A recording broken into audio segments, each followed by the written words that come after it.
이 아침에도 우리 주님을 사랑하는 우리 성도님들에게 하나님의 크신 응답과 축복이 함께 하시기를 예수님의 이름으로 축원합니다. 오늘 하나님께서 우리에게 주신 말씀 마태복음 6장 9절에서 13절까지 하나님의 복을 받는 삶이라는 말씀의 제목입니다. 우리가 12월 한 달 동안 예수님이 가르쳐 주신 기도, 주기도문에 대해서 하나님의 말씀을 나누고 있습니다. 오늘 마지막 우리 예수님이 가르쳐 주신 기도의 내용은 13절을 보면 우리를 시험에 들게 하지 마옵시고 다만 악에서 구하옵소서. 나라와 권세와 영광이 아버지께 영원히 있사옵나이다. 아멘. 자, 이 마지막 간구를 통해서 하나님의 복을 받는 삶은 과연 어떤 삶인가? 우리는 물질 만능주의 사회에 살다 보니까 복하면 돈이에요. 그래서 돈을 많이 벌면 복을 많이 받았다, 이렇게 우리는 단순하게 생각할 수 있는데, 하나님은 누가복음 12장의 부자를 향해서 어리석은 자요, 그러니까 돈 많이 번 사람이 하나님 보실 때 다 복 받은 사람이 아니구나, 그것을 우리는 성경 곳곳에서 발견하게 됩니다. 그래서 하나님의 복은 단순히 돈이 아니라 물질을 초월한 이 하나님의 복의 개념이 무엇인가를 우리는 바로 알아야 되는데, 자, 첫 번째로 하나님의 복을 받는 삶은 하나님의 나라를 구하는 것입니다. 이 세상에서도 성공한 사람들의 특징을 보면 성공한 사람은 급한 일을 먼저 하는 것이 아니라 중요한 일을 먼저 한다는 거예요. 근데 대부분의 사람들은 급한 일, 바쁜 일에 쫓겨서 인생을 허덕이며 살아가죠. 그러나 성공한 사람들은 중요한 일을 먼저 하는 지혜가 있다는 것이죠. 그러면 우리가 구원받은 하나님의 자녀라면 우리는 세상 사람들과 좀 달라야 된다. 그러면 하나님 없는 세상 사람들은 일평생 뭐 하며 살아가냐면 뭐 먹지, 뭐 마시지, 뭐 입지, 이걸 한마디로 세상 근심이라고 합니다. 세상 걱정이라고 해요. 그래서 이 세상에 돈 많은 사람이나 돈 없는 사람이나 부자나 가난한 사람이나 배운 사람이나 못 배운 사람이나 하나님 없는 이 인생의 공통점은요, 다 걱정하며 살아가요. 이걸 성경은 뭐라고 말하냐면요, 육신의 생각이라는 거예요. 그러니까 영이 죽고 육으로만 사는 인간의 특징은 육신의 생각을 하며 살아가는데, 그게 뭐냐면 세상 근심 걱정인데, 그 결과가 뭐냐면 로마서 8장 6절에 육신의 생각은 사망이요. 그러니까 죽을 생각만 하며 살다가 사는 사람은 하나님 보실 때 복 받은 사람이 아니라는 거예요. 그러면 구원받은 하나님의 자녀는 육신의 생각이 아닌 영의 생각으로 살아야 되는데, 이 영의 생각을 뭐라고 할 수 있냐면 마태복음 6장 33절에 그런즉 너희는 먼저 하나님의 나라와 하나님의 의를 구하라. 그러니까 하나님의 나라를 구하는 삶이 영의 생각이에요. 이 영의 생각으로 사는 사람에게 하나님이 주시는 약속이 뭐냐면, 그리하면 이 모든 것을, 먹고 입고 마시는 것을 너희에게 더하시리라. 이게 하나님의 약속입니다. 이게 하나님의 순서예요. 그런데 육을 가진 인간의 순서는 반대예요. 하나님이 내 삶의 모든 것을 더해 주시면 제가 주님 나라와 의를 구하겠습니다. 이건 인간의 순서예요. 하나님의 순서는 반대예요. 그래서 많은 크리스찬들이 이 순서를 바꿔서 사는 경우가 대부분이에요. 그래서 결국은 어떻게 됩니까? 하나님의 나라를 구하지 않으며 살아요. 왜? 하나님이 안 더해 주시니까. 그런데 믿음 있는 사람은 하나님의 순서를 따라갑니다. 그래서 하나님의 나라와 의를 구하니까 정말 하나님이 모든 것을 더해 주세요. 그런 사람이 성경에 바로 다윗이에요. 다윗은 가난한, 어떻게 보면 목동 출신이죠. 귀족 집안도 아니고 많이 배운 것도 아니고 그렇다고 아버지에게 인정받은 것도 아니고 심지어는 형들도 무시하는 막내입니다. 그런데 이 다윗이 이스라엘의 왕이 되었어요. 다윗이 이스라엘의 왕이 될 수 있었던 것은 전적인 하나님의 은혜인데 그 중심에는 바로 하나님의 나라를 구하는 믿음이 있었기 때문입니다. 그래서 사무엘하 7장 2절에 보면 다윗 왕이 선지자 나단에게 이르되 볼지어다 나는 백향목 궁에 살거늘 하나님의 궤는 휘장 가운데에 있도다. 이게 뭐냐면 영의 생각이에요. 이게 하나님의 나라를 구하는 거예요. 대부분의 사람은 하나님의 궤가 휘장에 있든 들판에 있든 상관없어요. 나만 백향목 궁에 잘 먹고 잘 살면 돼요. 이게 뭐예요? 육신의 생각이에요.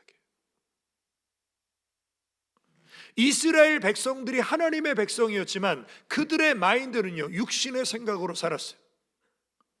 그래서 하나님의 궤가 창고에 있든 장막에 있든 상관없어요. 나만 잘 먹고 잘 살면 돼요.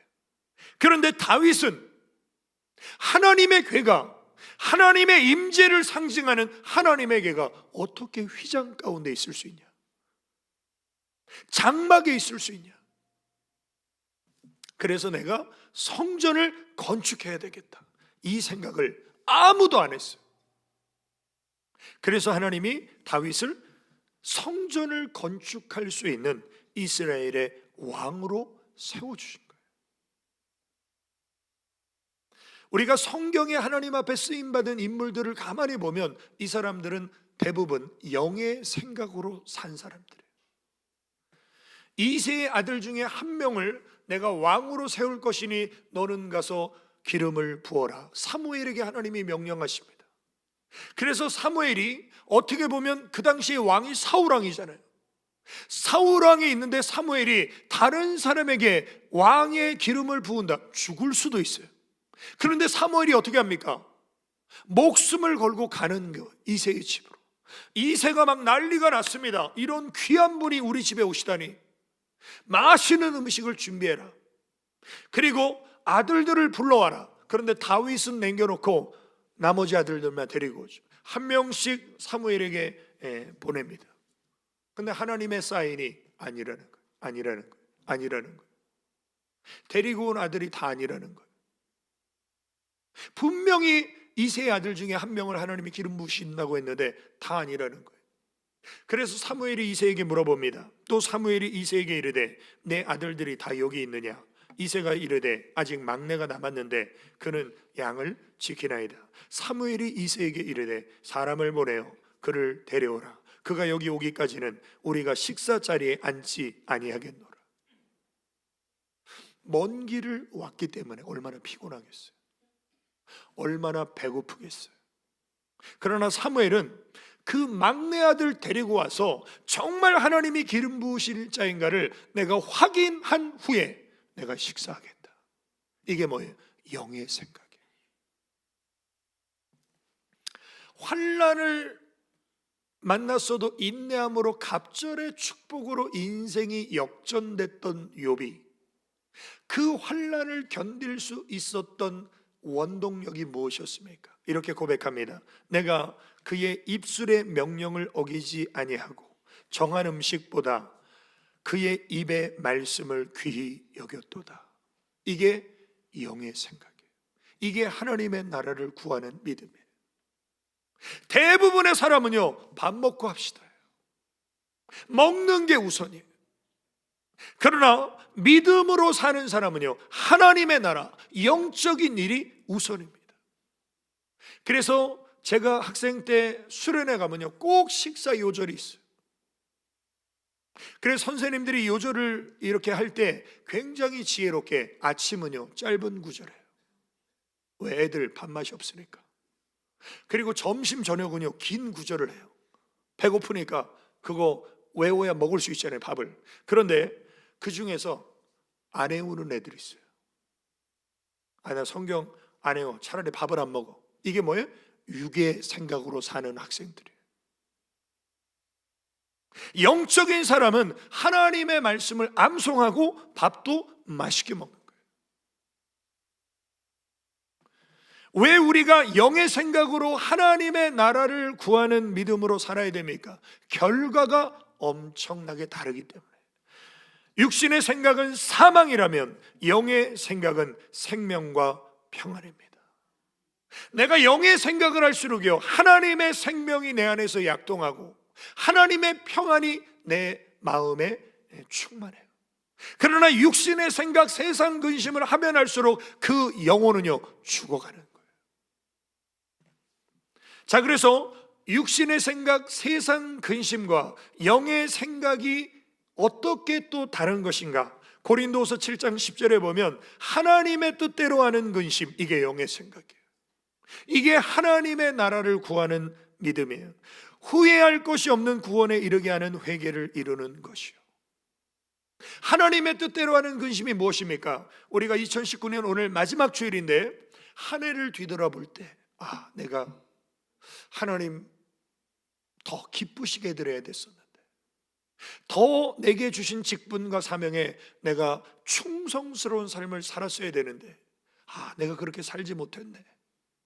그러면서 하나님 앞에 회개하고 2020년도에는 더 주님 사랑하고 주의 영광 위에 살겠습니다. 이게 하나님의 뜻대로 하는 근심이에요. 이런 근심은요 내 영육의 보약이에요. 보약, 축복이 돼요. 그러나 세상 근심은 사망을 이루는 것입니다. 육신의 생각, 세상 근심은요 결국 죽음을 향해 달려가는 거예요.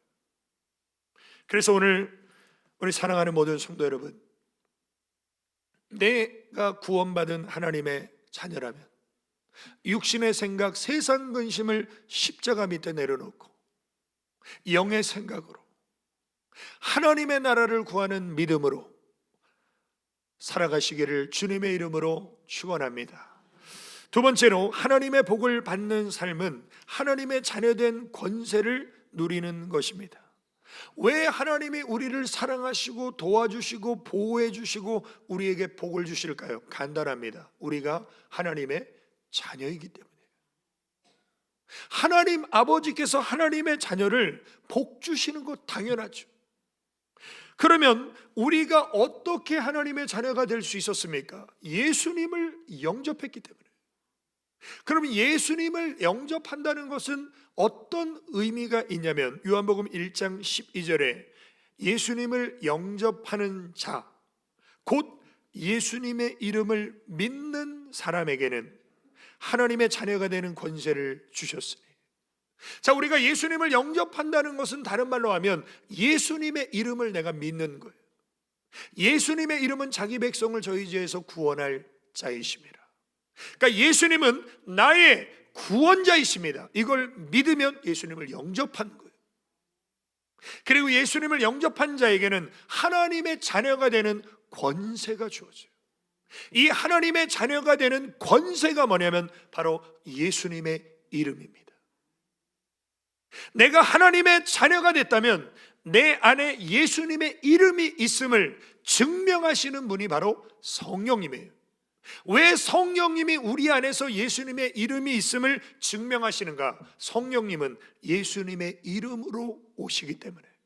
그래서 요한복음 14장 26절에 보혜사 곧 아버지께서 예수님의 이름으로 보내실 성령, 그가 너희에게 모든 것을 가르치고 내가 너희에게 말한 모든 것을 생각나게 하리라.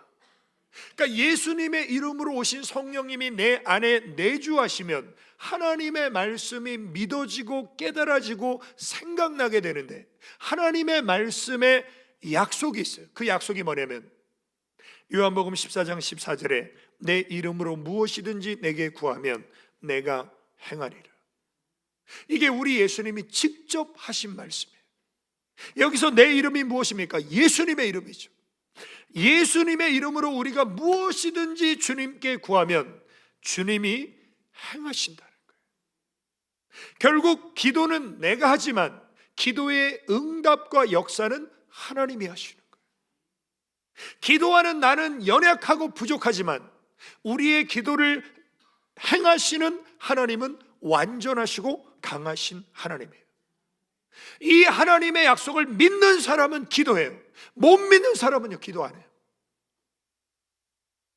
그래서 어려운 일을 만날 때 믿는 사람은 기도합니다. 그런데 안 믿는 사람은 교회 다니면서도 걱정만 해요. 한숨만 쉬어요. 결국 하나님의 자녀된 권세를 믿음 있는 사람은 기도로 사용하고 믿음 연약한 사람은요, 하나님의 자녀된 권세를 사용하지 못하고 사는 크리스천들이 얼마나 많아요. 우리는 예수님의 이름으로 기도드릴 뿐만 아니라 예수님의 이름으로 우리는 명령하는데, 사도행전 3장에 보면 베드로가 오후에 성전으로 기도하러 올라갑니다. 성전 미문에 안진뱅이가 있어요. 구걸을 합니다. 한 분만 달라고. 그런데 베드로가 그 안진뱅이를 보고 긍휼의 하나님의 마음을 품고 이렇게 명령하는 거예요. 베드로가 이르되 은과 금은 내게 없거니와 내게 있는 이것을 내게 주노니 나사렛 예수 그리스도의 이름으로 일어나 걸으라. 그때 안진뱅이의 다리에 힘이 생기면서 일어나 걷고 뛰며 하나님을 찬양하는 기적의 치유의 역사가 일어났어요. 그러면 이것은 베드로와 같은 사도에게만 주어지는 하나님의 능력인가? 아닙니다.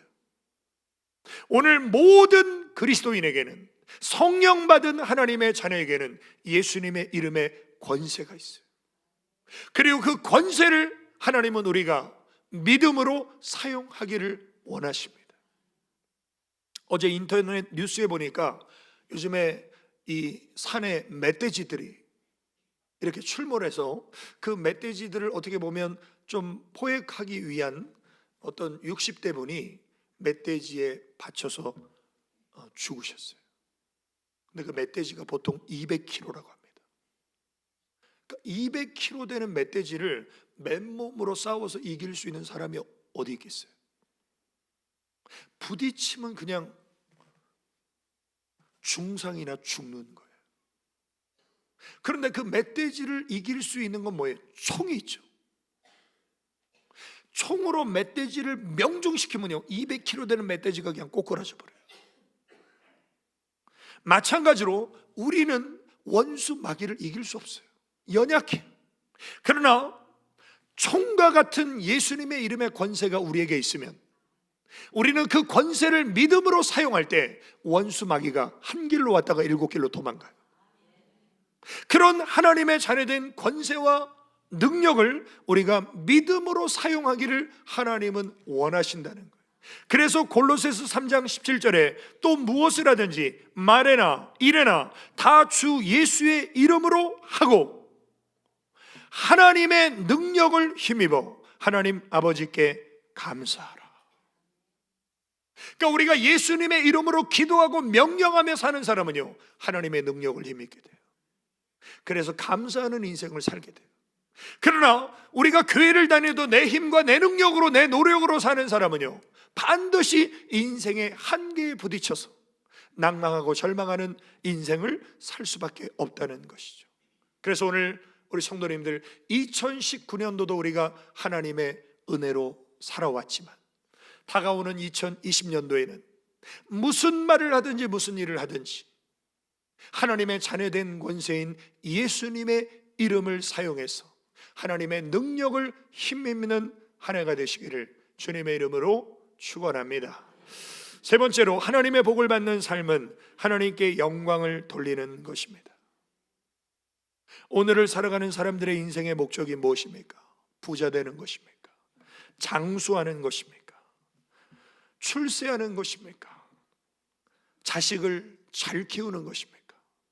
이런 것들은 하나님 없는 인생의 목표들이고, 이런 목표를 가진 사람들의 공통점이 있다면요 죽을 때 후회해요. 내가 내 목숨을 걸 만한 가치가 없는 것에 목숨 걸고 살았구나. 반드시 후회하는 인생이 됩니다. 그래서 후회하지 않는 인생의 진정한 목적이 무엇입니까? 고린도전서 10장 31절에 보면 그런즉 너희가 먹든지 마시든지 무엇을 하든지 다 하나님의 영광을 위하여 하라. 성경을 보면요, 하나님의 영광을 위하여 산 사람 치고요, 후회하는 사람이 한 사람도 없어요. 그러면 하나님의 영광을 위해 사는 것이 어떻게 사는 것인가? 사도 바울이 이렇게 고백합니다. 그런즉 우리는 몸으로 있든지 떠나든지 살든지 죽든지 주를 기쁘시게 하는 자가 되기를 힘쓰노라. 여기서 우리가 뭘 알 수 있습니까? 하나님의 영광을 위해 사는 사람은 하나님을 기쁘시게 하는 삶을 살아야 되는데 이거는 저절로 안 되는구나. 내가 나를 기쁘게 하는 삶은요, 저절로 돼요. 힘쓰지 않아도 돼요. 그런데 하나님을 기쁘시게 하는 삶은 힘쓰지 않으면 살 수 없는 것이구나. 이것은 우리의 모든 신앙생활에 적용됩니다.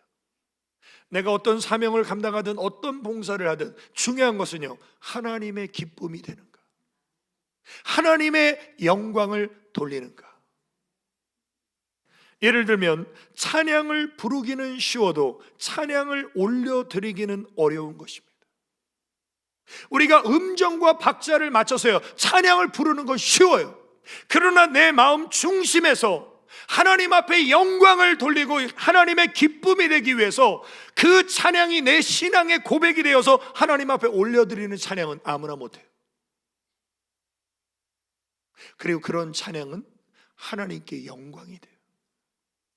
그럼 왜 우리가 하나님께 영광을 올려드리는 찬양을 해야 됩니까? 이사야 43장 21절에 보면 이 백성은 내가 나를 위하여 지었나니 나의 찬송을 부르게 하려 함이니라. 하나님이 우리를 창조하시고 구원하신 목적이 뭐냐면 찬송을 하나님 앞에 올리라는 거예요.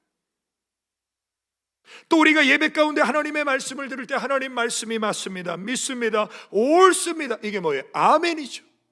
고린도후서 1장 20절에 보면 하나님의 약속은 얼마든지 그리스도 안에서 이해가 되니 그런즉 그로 말미암아 우리가 아멘하여 하나님께 영광을 돌리게 되느니라.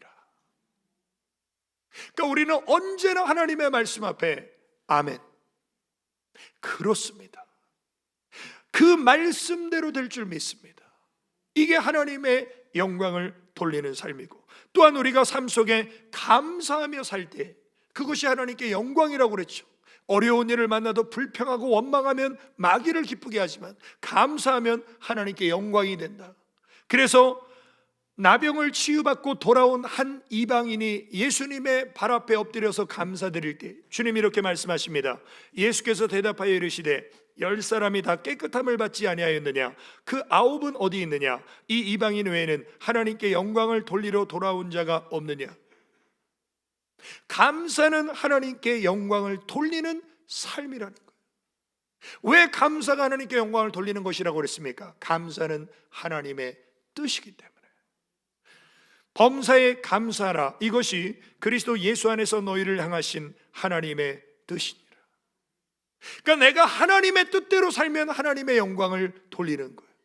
근데 우리를 향한 하나님의 뜻이 무엇입니까? 오늘 우리 기도하신 안수 집사님 기도 내용에도 나오죠. 너희는 세상의 빛이라는 거예요. 그래서 이 어두운 세상에 우리가 빛된 삶을 살 때 하나님께 영광을 돌리는 거예요. 마태복음 5장 16절에 이같이 너희 빛을 사람 앞에 비치게 하여 그들로 너희 착한 행실을 보고 하늘에 계신 너희 아버지께 영광을 돌리게 하라. 이것이 우리 인생의 목적이고, 이렇게 하나님께 영광 돌리는 삶을 살 때 그 사람은 하나님의 복을 받는 인생이 된다는 것이죠. 베드로전서 4장 11절에도 만일 누가 말하려면 하나님의 말씀을 하는 것 같이 하고, 우리가 이 말씀을 통해서 뭘 생각해야 됩니까? 내가 무슨 말을 누구에게 할 때 하나님이라면 어떻게 말씀하실까? 하나님의 말씀에 근거해서 말하면요, 우리의 말이 하나님께 영광이 된다는 거예요. 또 누가 봉사하려면 하나님이 공급하시는 힘으로 하는 것 같이 하라. 우리가 교회 안에서 봉사하고 충성하고 헌신할 때 힘들어 죽겠네, 이러면 내가 영광 다 받으려는 거예요. 그러나 하나님이 공급하시는 힘과 은혜와 능력을 힘입어서 내가 봉사하고 충성하고 헌신하면 그게 하나님께 영광이 되는 것이죠. 그런 사람에게 주시는 하나님의 약속이 있습니다. 그게 뭐냐면요, 하늘의 문을 여시겠다는 거예요. 그게 바로 요한계시록에 나오는 빌라델비아 교회입니다. 빌라델비아 교회는 하나님께 칭찬만 받은 아주 작은 교회예요. 이 교회를 향한 하나님의 축복의 메시지, 볼지어다 내가 내 앞에 열린 문을 두었으되 능히 닫을 사람이 없으리라. 왜 이렇게 열린 문에 축복을 주십니까? 내가 내 행위를 아노니 내가 작은 능력을 가지고서도 내 말을 지키며 순종하며 내 이름을 배반하지 아니하였도다. 정말 연약하고 부족하지만